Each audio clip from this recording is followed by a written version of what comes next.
بسم الله الرحمن الرحيم الحمد لله والصلاة والسلام على رسول الله وعلى آله وأصحابه أجمعين أما بعد ناظرین کرام السلام علیکم ورحمۃ اللہ وبرکاتہ۔ شرح الادب المفرد کے عنوان سے اس پروگرام کے ہمراہ ہم آپ کی خدمت میں حاضر ہیں، اور اس سے قبل گزشتہ ملاقات کے موقع پر ہم پڑھ رہے تھے امام بخاری رحمہ اللہ کی یہ کتاب کہ جس کا نام ہے الادب المفرد۔ اس کتاب میں باب نمبر 145 کہ جس کا عنوان قائم فرمایا ہے امام بخاری رحمہ اللہ نے، فرمایا کہ لیس المؤمن بالطعان، یعنی مومن کو یہ بات زیب نہیں دیتی کہ وہ دوسروں کو طعنے دیا کرے۔ اور جیسا کہ اس سے قبل یہ تذکرہ کیا جا چکا ہے کہ طعنہ دینے سے مراد یہ ہے کہ انسان دوسروں کے بارے میں اس قسم کی باتیں اگر کیا کرتا ہو کہ جن میں کسی کے لیے دل آزاری کا امکان ہو، یا کسی کو بے عزت کیا، کسی کو رسوا کیا ہے، کسی پر کوئی جھوٹا الزام لگایا ہے، اور یوں اپنی زبان اور اپنی گفتگو کے ذریعے، اپنی باتوں کے ذریعے دوسروں کو صدمہ پہنچانا، دوسروں کا دل دکھانا، اور محلے اور برادری میں اور معاشرے میں دوسروں کو بے عزت اور رسوا کر ڈالنا، یہ تمام چیزیں طعنہ کے معنی و مفہوم میں داخل ہیں اور شامل ہیں۔ اور دینی تعلیمات کی روح سے یہ بات واضح و ثابت ہوتی ہے کہ مسلمان کو ہمیشہ اس قبیح ترین عادت یعنی طعنہ بازی، اس چیز سے ہمیشہ بہر صورت اور بہر قیمت گریز ہی کرتے رہنا چاہیے۔ اور اس سلسلے میں امام بخاری رحمہ اللہ نے اس باب میں جو متعدد احادیث درج فرمائی ہیں، تو انہی احادیث کے سلسلے میں آج کی اس ملاقات میں ہم آغاز کر رہے ہیں اس اثر سے جو کہ اس کتاب الادب المفرد میں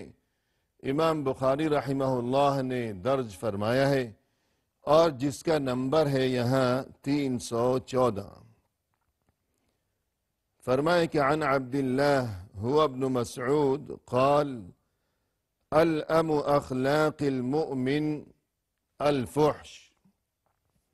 رسول اللہ صلی اللہ علیہ وسلم کے یہ جلیل القدر اور انتہائی مشہور و معروف صحابی کہ جن کا نام نامی اور اس میں گرامی ہے عبداللہ ابن مسعود رضی اللہ عنہ، یہ فرماتے ہیں کہ الأم اخلاق المؤمن الفحش، یعنی کسی بھی مؤمن میں اگر کوئی برائی پائی جا سکتی ہے تو ان تمام برائیوں میں سب سے بدترین جو برائی ہے اس کا نام ہے الفحش، یعنی بے حیائی۔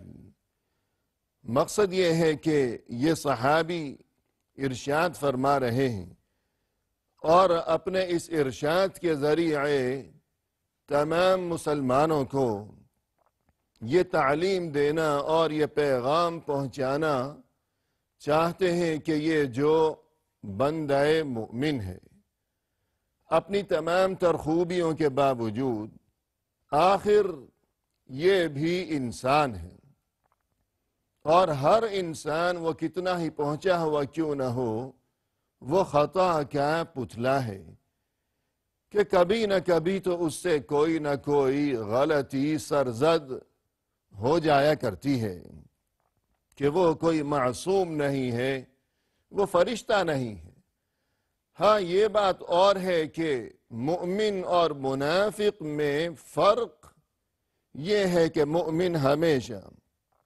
برائیوں سے بچنے کی کوشش کیا کرتا ہے خلوص نیت کے ساتھ، جبکہ منافق کی صورتحال مختلف ہوا کرتی ہے کہ اسے کسی برائی کا احساس ہی نہیں ہے۔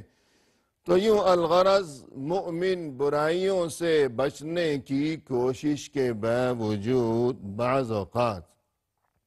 کوئی نہ کوئی برائی شاید اس میں بھی سرایت کر جاتی ہو کہ وہ بھی آخر انسان ہے۔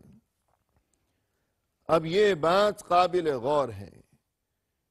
کہ اگر کوئی برائی کسی مؤمن میں سرایت کر گئی ہو تو اب جتنی بھی برائیاں ممکن ہو سکتی ہیں کہ انسان تصور کر لے کہ فلاں برائی اور فلاں برائی، لیکن جو بات یہ سمجھانا چاہتے ہیں وہ یہ کہ جتنی بھی برائیاں ہیں ان تمام برائیوں میں سب سے بدترین جو برائی ہے اس کا نام ہے الفحش، یعنی فحاشی اور بے حیائی، کہ انسان اپنی زبان سے اگر بے حیائی کی باتیں کیا کرتا ہو یا اسی طرح اپنے ہاتھ پاؤں سے بے حیائی کے کام انجام دیا کرتا ہو، کہ الفحش کے معنی ہے ذو الفحش فی اقوالہ وفی افعالہ، یعنی وہ انسان جو بے حیائی کی باتیں کیا کرتا ہے یا بے حیائی کے کام کیا کرتا ہے، تو یہ چیز اور یہ برائی جو ہے اگر خدا نخواستہ کسی مؤمن نے محسوس کیا کہ مجھ میں یہ برائی یعنی الفحش یعنی بے حیائی سرایت کرتی چلی جا رہی ہے، تو اس کا مطلب یہ ہوا کہ گویا معاملہ اب حد سے گزرا جا رہا ہے، کہ یہ معاملہ اپنی انتہا کو جا پہنچا ہے، اور اس بات کا تقاضا یہ ہے یقیناً کہ اس شخص کو چاہیے کہ وہ چونک اٹھے اور اپنی فکر کرے، اور یہ کہ اپنے دل میں احساس کو بیدار کرے اور اپنے آپ پر رحم کرے، خود اپنے آپ پر ترس کھائے اور اصلاح کی فوری کوشش کی جائے، کہ انسان جب یہ محسوس کرنے لگے کہ میں نے جو بات کہہ دی ہے یا فلاں کام جو مجھ سے سرزد ہو گیا ہے شاید اس میں بے حیائی کا کوئی پہلو موجود ہے، تو اب اسے فوراً اس بری عادت سے نجات حاصل کرنے کی خاطر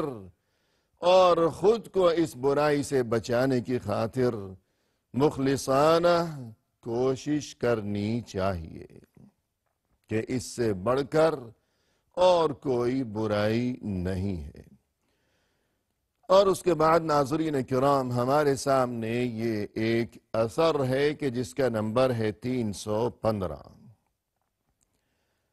فرمائے کہ عن محمد بن عبید الکندی عن ابیہ قال سمعت علی بن ابی طالب رضی اللہ عنہ یقول لعن اللعانون قال مروان الذین یلعنون الناس۔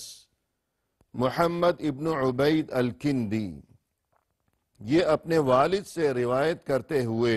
فرماتے ہیں کہ میں نے علی بن ابی طالب رضی اللہ عنہ کو یوں ارشاد فرماتے ہوئے سنا۔ علی بن ابی طالب رضی اللہ عنہ جو کہ رسول اللہ صلی اللہ علیہ وسلم کے انتہائی جلیل القدر صحابی ہیں،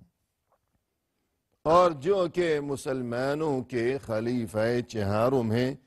خلفائے راشدین میں سے ہیں، تو ظاہر ہے کہ ان کا بہت بڑا مقام و مرتبہ ہے، اور مزید یہ کہ ان کی ہر بات میں ہمارے لیے نہایت اہم ترین تعلیم پوشیدہ ہے، اور ان کے ہر ارشاد کی تمام مسلمانوں کے لیے بہت بڑی اہمیت ہے یقیناً۔ تو دیکھیے ناظرین کرام، یہ ارشاد فرما رہے ہیں لعن اللعانون، وہ لوگ جو دوسروں پر ہمیشہ لعن طعن کیا کرتے ہیں، خود ان پر ہی لعنت پڑ جایا کرتی ہے۔ قال مروان،